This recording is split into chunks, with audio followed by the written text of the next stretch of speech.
Governor, our first question will be on this side, and we're going to bounce back and forth. Okay? Our first question. Hello, I'm Nicholas Baumgartner of Sterling City in Wagon-Seller County, and I'd like to preface this question by saying that I have a great deal of respect for you, and I respect a lot of the things that you've done in office, and it's in no way meant to be disrespectful. I just want to understand the motives and thought process. My question is, what makes you believe that a teacher should have less hours of training to carry a gun within a school zone than a teenager needs to learn while learning to drive a car?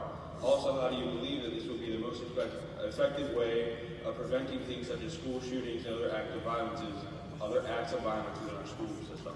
Yeah, thank you for the question. First of all, I don't think it's the most effective way. I think there's many other things to do. Let me go back and give you a little history, because it's kind of hard to sometimes explain to people or for people to understand how we got where we are. The law in Ohio has been for many, many years, and this may come as a shock to you, and I think it comes as a shock to the public, but the law in Ohio has been that a school can designate someone, or more than one people, a person who works in that school to have a gun with no training. Zero. None. They've been able to do that. Now, that was true up until a year ago. 1 year ago, the Ohio Supreme Court interpreted two statutes, and while the conventional wisdom had been that you could arm a teacher with no training, the Supreme Court of Ohio, by a 4-3 vote, said no, that's not what the statute says. What we believe it says is that that person has to be required to have as many hours as a police officer, and that is 700 and some hours. So when people say we've changed the law, yes, we have, but the law going back for years and years was that that person did not have to have any training at all, which I think would shock people.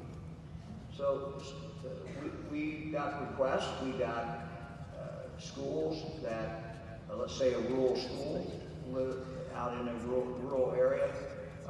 They may have 2 sheriff's deputies patrolling the whole county at one point, and at any one point when something happens, that sheriff's deputy may be 25 minutes away. And the school said, hey, we have to be able to do something. And so what I asked the state legislature to do is to come up with some required training. They came up and they passed a bill that they said the maximum that you can require is 24 hours. They put it they said the governor would make that determination. I said we're going to do the maximum. We're going to do the 24 hours. I also said that we're going to do what's called scenario-based training. Scenario-based training is where you actually act out, and you might go into a school and you might have a kind of shoot, don't shoot situation. So no school is required to do this. No teacher is required to do it. Schools may decide that they have other ways of protecting their students, but I do not want to be in a position of telling a school, telling a school board, telling a superintendent, principal, that a way that they thought was the best thing that they could come up with to protect their students, that I would deny them the ability to do that. So what we did is we provided for significant training, and they can do that. What I've also said is that if I was on a school board, I would think that the best way to do it is to have, not to arm teachers necessarily, but to have a police officer in that school. I would try, if I was a school, to have a police officer in every single building. And I think that is the preferred way. But we wanted to have a fallback position for schools that felt that they could not do that. And that's what we did. Thank you, sir.